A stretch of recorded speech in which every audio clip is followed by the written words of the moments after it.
So I mentioned last night how the pagan ritual Burning Man, which that's what it is. They tie back to a secret society called the Cacophony Society, and I'm going to delve into them a little bit. They're just an anarchy group, okay? Like these, this is why I say like a lot of these tech bros, even Elon, okay? They're very empty inside. I don't know if people pick up on that. If you watch their interviews, and it's like everything is surface. There's nothing inside. Like they maybe could find it if they wanted to find God, but they're not interested in that. So people that are really empty like that and they're just surface, they're always looking for something extreme so that it can help them have some sort of reaction. That's why they're often troublemakers, these people, and they don't care what they do to others. So the Cacophony Society is no different. They were tied to the Burning Man. So the Burning Man has burnt the effigy for every year since 1986. But that's a worldwide event. It is. It happens in Africa, New Zealand, everywhere. Just think of what impact that is having, because it's total paganism. And all you can do is you have to call it out for what it is, because it does impact our society. If you believe in the Bible, and that's what they do, they call people like Christians sensitive people. They recommend that Christians not go to Burning Man. But this society doesn't even go to Burning Man anymore because they hate rules, no rules. So the minute Burning Man started having some rules, and they really don't have that many, believe me, then they kind of stopped going. But they've been up to, they continue up to doing crazy stunts. That's what they're about, and it's all about using art and music. And I think it's interesting because a big part of Burning Man is the music. And I had just listened to somebody who was saying that Lucifer in the Bible, he was the number one angel before he fell, and he was one of the main orchestras of music in heaven before he decided, hey, I'm leaving this. I'm gonna become my own god. He led the music, so he was the head musician, so to speak. So just think of all your music, much of your music, because, well, he knows what he's doing. Let's just say that. And before I get to this society, I wanted just to mention that not only, so the whole Burning Man thing runs for a week, and then on Saturday they burn the effigy of the man, and then on Sunday they actually burn the temple, and the temple's behind the man further down the desert. And many of the long timers that go to Burning Man say that's a bigger event than burning the man. So they burn the man and the effigy, and then they burn the temple. And this is just, it's part of the temple. Like all week long, people go in there. They say they have these spiritual moments, and they let go of all of this stuff. It's like, it sounds so much exactly like what the dark energy would trick people into believing, that they're having this spiritual experience. And it's like, yeah, no, I mean, you're burning an effigy at the end of the week. And the thing is, in 1986, the first effigy that was burned, the guy did it, and 20 people came in San Francisco, and he did it because he had some breakup with a girlfriend, and then just started doing it every year after. But every year it kept getting bigger. So I believe the effigy is like 10 feet tall. But they say that they burn the whole temple down. So they build it up every year and then burn it down again. But people go in it through the week. They write all this stuff. They leave pictures of their loved ones, okay? And they call it the temple. So they have the man burning effigy, and then they have the temple burning. Now, this crazy-ass group used to be tied. They used to be the secret society tied to Burning Man. And I think they still are. They just don't go anymore. That's what they claim, many of them anyway. They're all about art and having extreme experiences. They came after this one died. So this was the Suicide Club. This was one of their infamous stunts, the naked cable car stunt in San Francisco.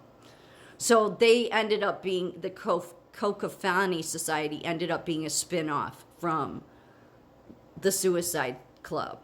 So I'm just going to mention a couple of things. I mean, they were involved in Project Mayhem. I think people have heard of that one. Um, these are things, what they do are things that to most of us would not be funny, but to them it is. Like they're a special breed. So like this was in the 90s, sewer tours called for formal wear. Like is that even, it's not funny. But you could see what the kind of people that would think that this is funny. And it's just like how Kennedy, RFK Jr. thought that, the bear that he found dead in the road, instead of just calling animal control to deal with it, he drove around with it in his car, then put it in Central Park and put a bike that he had in his car on top of it, and he thought it would be funny. Like, who thinks that's funny? Because he said, well, everybody will think a bike ran over the bear. Like, okay, so, like, it's stuff that you and I, like, most people would not think is funny. You have to be, I think you have to be an empty vessel to think some of this is funny. This was a big one they did. First, the Society's 1995 car hunt. An Oldsmobile Cutlass Cruiser was re-engineered and remote controlled for a gun-toting chase in the desert. Yeah, and then they chased the remote control in the desert, shooting at it. There's nothing funny, but that's like the kind of extreme stuff they need. Extreme stuff they need to do. So, yeah, they love just doing some crazy stuff because it's all about using arts and liberals and the liberal art stuff and really just disregarding everybody else. So I'm just going to mention a couple of these, but there's a lot of them that they've done. So in 1990, the Society infiltrated the Apple and Macintosh cult and participated in its technological orgy of indoctrination. Macworld Expo, creating an illusionary corporation, Rosebud Technology. The fraudulent startup unveiled a bogus modem that supposedly transmitted data at a faster than light speeds. They had business cards made up, t-shirts, product literature, and press releases for the charade that lent all legitimacy to the enterprise, but it was all made up. This is actually just show, they're just jerks in my opinion, because the Golden Gate Bridge, for those that don't know it, it is a famous spot for people to jump to their death from. In my nursing rotation when I did psych, and this is going way back, but we had to watch this movie. It was on YouTube for free. I'm sure it's still there. I can't remember it. But it's about the Golden Gate Bridge suicides. And the guy that was doing this research, they told him you can't stand on the rocks and just videotape and be there and watch people go to their death. But they said you can mount the camera there and leave it. And so he left it running 24 hours. So I had to watch this movie of people going to their death. And then, like, the ones that do live, and there's very few that do, it's like everybody in their bone. It's sad. Nobody, but these people, this is what this society is like. Like, they just don't really, like I said, empty inside. So after the 997th Golden Gate Bridge suicide, the California Highway Patrol decided it would no longer assign numbers to the self-inflicted fatalities. At this world-renowned landmark, the society executed this whole mock thing and they gave the same number to everybody, which was 1,000, and then set them on a preordained path to a designated mock jumping off point. Like, that's not even funny. It's just, because this is such a famous bridge to jump off of that there's, I think it's on both sides of the bridge, or at least one, where there's always somebody there because that's how often people will use this to jump to their death. They love to just do all this dressing up, but they're more than just a clown show. I think they just love to get reactions out of people. And I don't know what year this was, but they did have some trailer with a document or some movie about Burn Hollywood Burn. Yeah, look at it now.